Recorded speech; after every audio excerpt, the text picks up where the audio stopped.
Mr. Harris, what I want to ask is like, is it possible, like your method of farming or regenerative farming to scale, not just your farm, but other regenerative farmers, could they scale in order to essentially feed the world? Like, is this possible? That's a great question. First of all, the industrial food production model that's feeding most of us today is very linear. Hmm. Mine is very cyclical.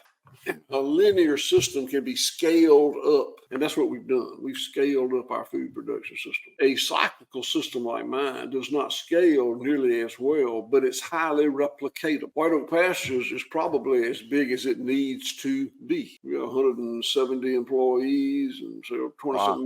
$20-something million worth of products a year, and I don't see us growing. We're bigger than I ever thought we'd be, and I don't think others should be any bigger than this either. Hmm. But it's highly replicatable. There could be a White Oak Pastures in every farming community in the United States. I think there should be. So I do think that the ability of this kind of farming to feed the world exists, but I do also think that the earth has a carrying capacity, and I don't know what it is.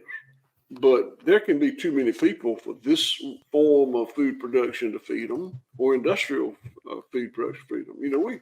The industrial model that's feeding us today has incredible production capacity, but a lot of the costs of operating that model are spun off. There's a dead zone in the Gulf of Mexico. I'm about 80 miles from the Gulf of Mexico, where it was a great oystering sea for when I was a kid. Hmm. And they don't have oysters there anymore because the pesticides and chemical fertilizers and other inputs from industrial farming go down Spring Creek to the Chattahoochee River, to the Apalachicola River, to the Gulf of Mexico, and then you can't oyster there anymore. Hmm.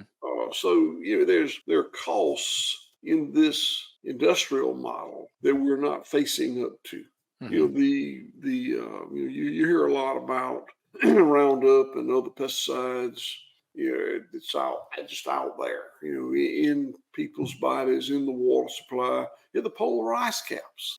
So the unintended consequences of the food production system that's feeding us now are not recognized.